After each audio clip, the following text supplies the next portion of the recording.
నమస్తే, welcome to hit TV. నేను నరేష్. ఈరోజు మన స్టూడియోలో సామాజికవేత్త కృష్ణకుమారి గారు ఉన్నారు. మేడం నమస్తే. నర్స్ నిమిష ఇష్యూలో ఏం చెప్తారు మేడం మీరు? ఆమెకైతే న్యాయం జరగాలండి. నిమిషప్రియకి ఆమె చేసింది తప్పైనప్పటికీ కూడా ఆమె ఏ పరిస్థితిలో ఆ తప్పు చేయాల్సి వచ్చింది అని ఆలోచించాల్సిన అవసరం అయితే ఉంది.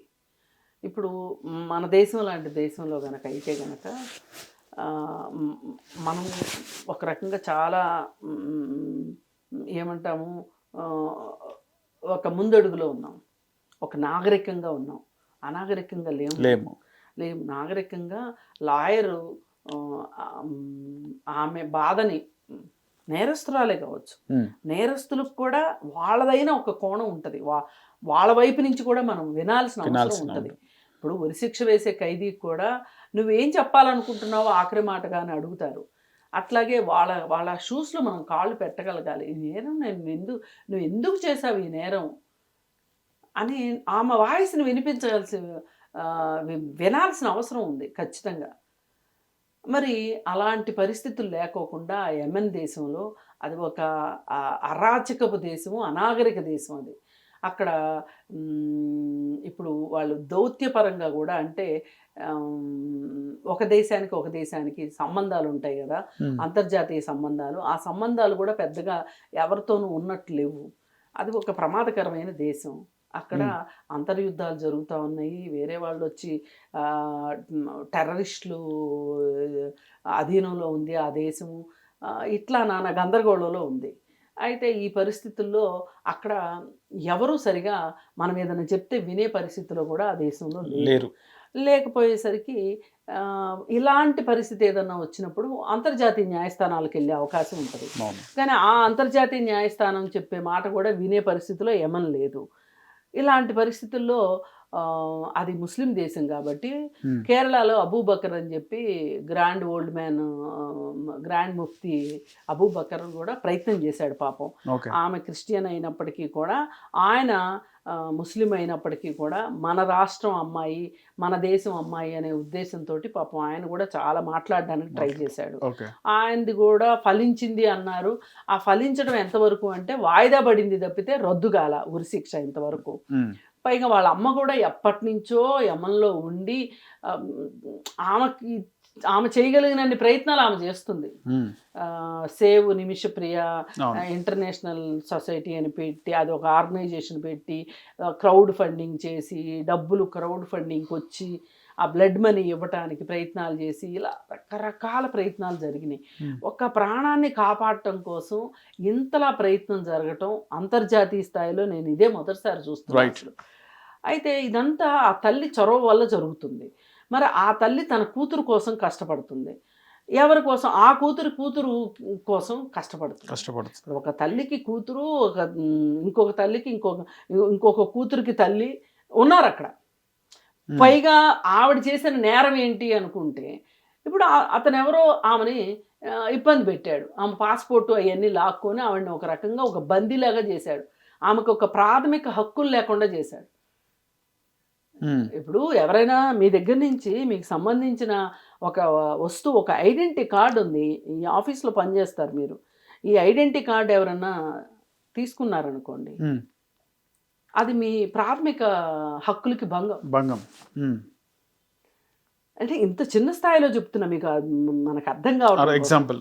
మరి అలాంటప్పుడు ఆ అమ్మాయి పాస్పోర్ట్ తీసేసుకుని దాచేసుకున్న వ్యక్తి మీద కంప్లైంట్ ఇవ్వడానికి పోలీస్ స్టేషన్కి వెళ్తే, ఆ పోలీసులు సరిగా స్పందించి ఉన్నట్లయితే గనక, కాస్త నాగరికంగా వ్యవహరించి ఉన్నట్లయితే అసలు వాడు చచ్చేవాడు కాదు. పోలీసులు కూడా ఏం చేశారు, అతను వచ్చి అతను సమాధానం చెప్పమంటే, ఆమె దొంగతనం చేసింది నా ఇంట్లో అని చెప్తే అది నిజమని నమ్మి ఆమెను 16 రోజులు జైల్లో పెట్టారు. జైలు నుంచి రిలీజ్ అయిన తర్వాత కూడా పాస్పోర్ట్ అడిగితే ఇవ్వకపోతే ఇక అమ్మాయికి ఆ దేశంలో ఉండలేని పరిస్థితి, ఉంటే అతను పెత్తనం కింద బతకాల్సిన పరిస్థితి. అందుకని దేశం వదిలి వచ్చేయాలనుకున్నప్పుడు ఏంటి, ఆ పాస్పోర్ట్ దక్కించుకునేది ఎట్లా? డబ్బులు పోయినాయి ఎట్లాగూ. అమ్మాయి కష్టార్జితం దోచుకున్నాడు. ఆ అమ్మాయిని శారీరకంగా ఆ అమ్మాయిని ఇబ్బంది పెట్టాడు, మానసికంగా ఇబ్బంది పెట్టాడు. ఇన్ని హింసలు పెట్టిన వాడిని చంపితే ఈమె ఇది నేరం ఎట్లా అవుతుంది అనేది కూడా నేరస్తురాలి వైపు వాదన కూడా వినాల్సిన అవసరం ఉంది. అలాంటివి ఏమీ అక్కడ పనిచేయవు.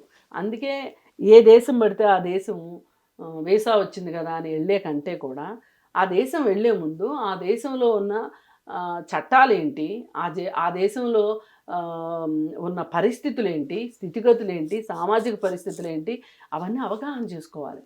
అవగాహన చేసుకోకుండా వీసా దొరికింది కదా అని వెళ్తే ఇలాగే అవుతుంది.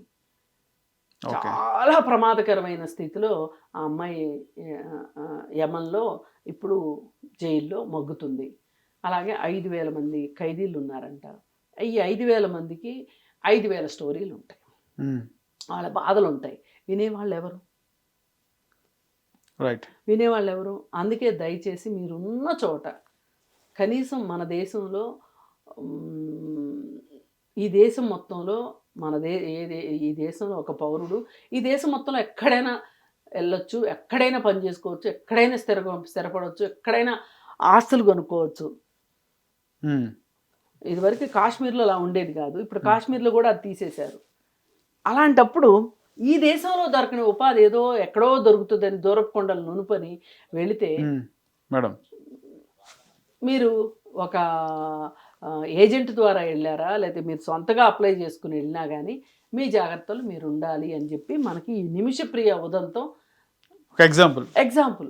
ఓకే, దీన్ని బట్టి ఇంకా ఆలోచించుకోవాలి ఎవరైనా సరే. ఏదైనా మనస్ఫూర్తిగా మనం ఆలోచించాల్సింది ఏంటంటే ఆ అమ్మాయి నష్టపోయింది, కష్టపడింది. రైట్, ఇప్పుడైనా సరే ఆ అమ్మాయికి న్యాయం జరగాలని కోరుకుందాం. ఓకే మేడం, ధన్యవాదాలు.